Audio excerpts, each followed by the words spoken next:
Hello friends, कैसे हो आप सभी लोग। आई होप कि सभी बहुत अच्छे होंगे। तो आज हम बात करने वाले हैं हमारे सीटेट के पेपर फर्स्ट और पेपर सेकंड दोनों में पूछे जाने वाले टीचिंग मेथड और जो उसकी शिक्षण विधियां हैं और उसकी जो शिक्षण सहायक सामग्री है उन दोनों के बारे में बात करेंगे। शिक्षण विधियां और शिक्षण सहायक सामग्री कौन कौन सी होती हैं और इन्हें किस प्रकार से यूज किया जाता है। तो सबसे पहले बात करते हैं भाषा शिक्षण की विधियां, यानी कि जो भाषा शिक्षण की विधियां होती हैं उन्हें हम किस प्रकार से एक बच्चे के साथ में अप्लाई करते हैं, उनका यूज करने से बच्चा किस प्रकार से अधिगम बहुत ही अच्छे तरीके से कर पाता है। तो शिक्षण को प्रभावी बनाने के लिए सबसे पहले जिस विधि का हम यूज करते हैं उसका करते हैं मॉन्टेसरी विधि का। ये मॉन्टेसरी विधि क्या होती है, तो इस मॉन्टेसरी विधि की जनक है मैडम मारिया मॉन्टेसरी, यानी कि इस विधि को मैडम मारिया मॉन्टेसरी ने दिया था।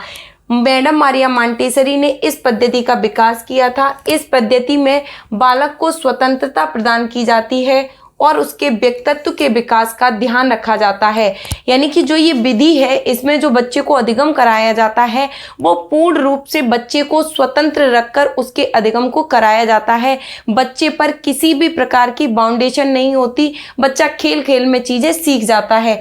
इस विधि में खेल द्वारा शिक्षा प्रदान करने का प्रयास किया जाता है, यानी बालक को कोई भी चीज का जब अधिगम कराना होता है, किसी भी चीज को बच्चे को सिखाना होता है, चाहे वो किसी चीज का चैप्टर हो या कोई भी छोटी मोटी एक्टिविटी हो, तो उसे बालक को खेल के द्वारा सिखाया जाता है। भाषा के शिक्षण के संबंध में मॉन्टेसरी का विचार लिखना पढ़ने से अपेक्षा सरल है, यानी कि मैडम मारिया मॉन्टेसरी का मानना था कि बच्चे का जो पढ़ना है वो लिखने की अपेक्षा सरल है। जैसे कि पढ़ने की विधि होती है LSRW, यानी कि पढ़ने की जो सीधी विधि होती है, पहले बच्चा किसी भी चीज को लिसनिंग करेगा, यानी कि सुनना, बोलना, पढ़ना और लिखना। हर प्रकार से जो शिक्षण विधियों में यूज की जाती है वो यूज की जाती है LSRW, यानी कि सबसे पहले बालक सुनता है, उसके बाद बोलता है, उसके बाद पढ़ता है और उसका बाद लिखता है। लेकिन मैडम मारिया मॉन्टेसरी का मानना था कि बच्चे को लिखना पढ़ने से पहले आना चाहिए, यानी कि जो बच्चा है वो पढ़ने की अपेक्षा उसके लिए लिखना सरल होता है। तो जो मॉन्टेसरी विधि का क्रम था वो LSWR है, यानी कि पहले बच्चा सुनता है, उसके बाद बोलता है, उसके बाद लिखता है और उसके बाद पढ़ता है। ऐसा मानना मॉन्टेसरी जी का था।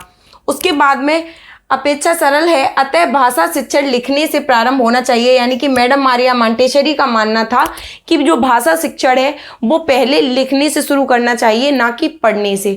उसके बाद दूसरी विधि की बात करते हैं किंडरगार्टन विधि। यह भी एग्जाम में बहुत पूछी जाती है। तो किंडरगार्टन विधि के जन्मदाता फ्रॉबेल को माना जाता है, यानी कि जो किंडरगार्टन विधि है इसके जन्मदाता, इसके जनक फ्रॉबेल को माना जाता है। उनके अनुसार स्कूल एक बगीचा है, अध्यापक एक माली है और बच्चे एक पौधे के समान है। यानी कि फ्रॉबेल जी का मानना था कि जो स्कूल है वो एक प्रकार से बगीचा है, बच्चे उसके फूल हैं और अध्यापक उसका माली है, यानी कि बच्चे पौधे के समान यहाँ पर आकर चीजें सीखते रहते हैं।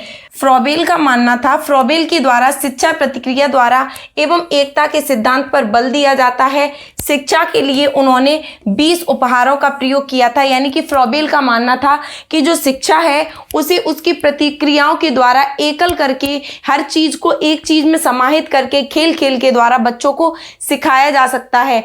फ्रॉबेल ने 20 उपहारों के माध्यम से बालक को शिक्षा प्रदान कराई थी, यानी कि उनका मानना था उन्होंने 20 ऐसे उपहार रखे जिनके माध्यम से बच्चों को खेल खेल में चीजों का अधिगम कराने का प्रयास किया था। उसके बाद नेक्स्ट बात करते हैं डाल्टन विधि की। नेक्स्ट हमारी थर्ड विधि है डाल्टन विधि। डाल्टन विधि की जनक कुमारी हेलेन पार्कहर्स्ट है, यानी कि जो डाल्टन विधि है उसकी जो जनक है वो कुमारी हेलेन पार्कहर्स्ट है। इनका मानना था कि इस पद्धति में बालक को पूर्ण स्वतंत्रता दी जाती है, इसमें कक्षा के स्थान पर प्रयोगशाला होती है और बच्चों को पाठ को इकाइयों में बैठकर पढ़ाया जाता है। यानी कि डाल्टन विधि की जो जनक है वो कुमारी हेलेन पार्कहर्स्ट को माना जाता है, जिनका मानना था कि जो बच्चे हैं वो कक्षे में, यानी कि जब क्लास में बैठते हैं, उन्हें एक क्लासरूम में बैठने के बाद में जो भी उन्हें चैप्टर पढ़ाना है उस सभी चैप्टर को एक साथ न करके उस चैप्टर के पार्टों को डिवाइड करके पढ़ाना चाहिए। यानी कि एक एक इकाई करके एक एक पार्ट को डिवाइड करके अगर बच्चे को सिखाया जाएगा तो वो बच्चा बहुत अच्छे से अधिगम कर पाएगा। उसके बाद नेक्स्ट बात करते हैं प्रोजेक्ट विधि के बारे में। प्रोजेक्ट विधि के जनक किलपैट्रिक को माना जाता है।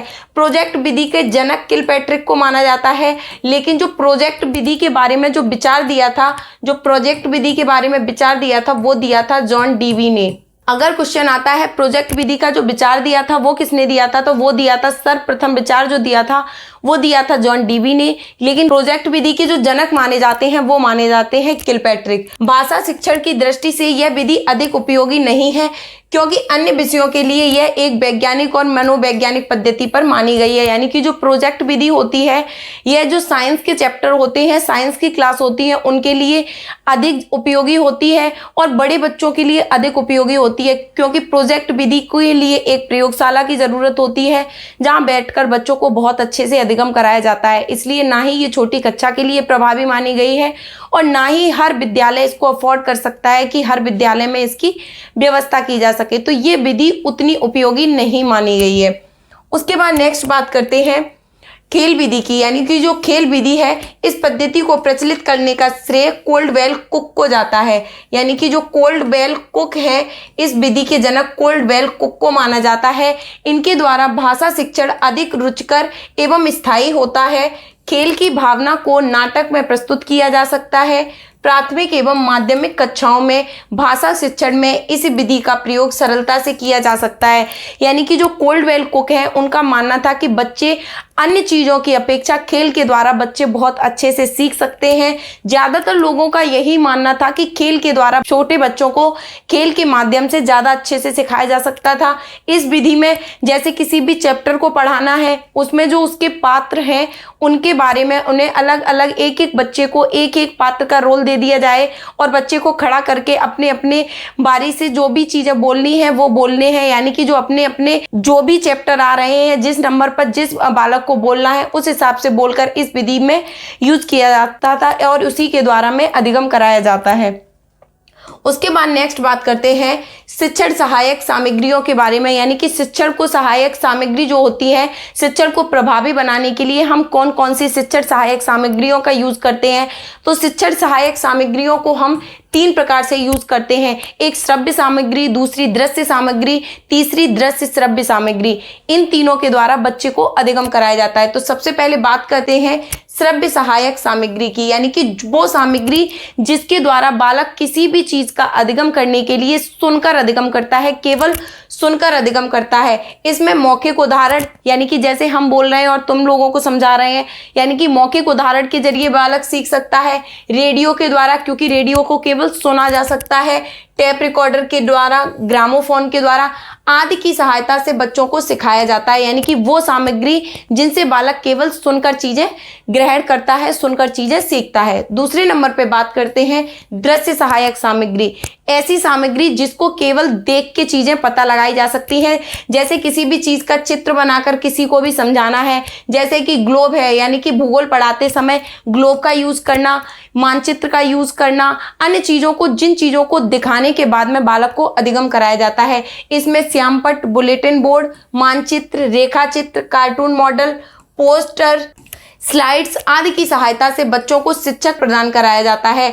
यानी कि श्यामपट्ट के जरिए, यानी ब्लैक बोर्ड पर बालक देखकर सीखता है। ग्लोब के जरिए, मानचित्र के जरिए वो चीजें जो बोल नहीं सकती हैं, केवल दिखाई पड़ सकती हैं, जिन चीजों को सुना नहीं जा सकता है। जैसे ब्लैक बोर्ड को देखकर हम केवल देख सकते हैं, उसको उसके जरिए सीखते हैं। ग्लोब पर किसी भी चीज को सीखने के लिए हम केवल उसको देख सकते हैं। मानचित्र है, उसी प्रकार से कार्टून मॉडल है, इन सभी चीजों को जिनके द्वारा केवल देखकर शिक्षण प्रदान कराया जाता है। उसके बाद 3rd नंबर पर बात करते हैं दृश्य श्रव्य सहायक सामग्री। ऐसी सामग्री जिसे देखा भी जा सकता है, सुना भी जा सकता है। वो कौन कौन सी होती हैं? इसमें चलचित्र, नाटक, टीवी, कठपुतली, टेलीविजन आदि का प्रयोग किया जाता है। यानी कि एक टीवी के जरिए जैसे किसी भी चीज को, जैसे मैं बोल रही हूँ इस पे लिखा हुआ है, उसी प्रकार से तुम लोगों को तो एक तरीके से दृश्य श्रव्य सहायक सामग्री हो गई। या फिर टीवी के जरिए किसी भी चीज को पहुंचाया जा रहा है, या फिर किसी भी चीज को नाटक के द्वारा पहुंचाया जा रहा है। यानी कि एक नाटक चल रहा है जिसके द्वारा बच्चों को कोई भी मोरल चीजें सिखाई जा रही हैं, उनके द्वारा कोई भी चलचित्र है, इन सभी के द्वारा जब अधिगम कराया जाता है तो वो बोला जाता है दृश्य श्रव्य शिक्षण सहायक सामग्री। तो ये थी आपकी शिक्षण सहायक सामग्री और शिक्षण विधियां जिनके द्वारा बालक को अधिगम कराया जाता है। इसी प्रकार से इन सभी टॉपिकों पर डिटेल में वीडियो देखने के लिए आप लवली एकेडमी को अभी सब्सक्राइब कीजिए और जो भी पिछली वीडियो पढ़ी है उन सभी को जाके सीटेट के लिए अभी देखिए। अभी के लिए फिलहाल इस चैप्टर में फिलहाल इतना ही। Thank you.